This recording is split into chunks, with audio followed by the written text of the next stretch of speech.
Hi, my name is Raymond Acevedo, and I'll be demonstrating my program working in the simulator.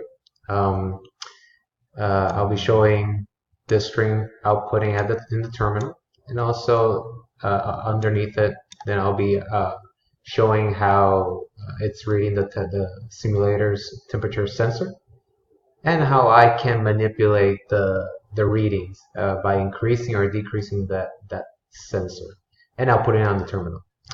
So let me build it. As you can see, there's no errors or warnings. When I run it, you can see the terminal, the string comes out, the reading 88. I'm going to increase it, increase the sensor temperature, 93, see? Now I'm going to decrease it. As you can see, it's going to go back to 88. There you go. So that's all for my demonstration. Okay, bye.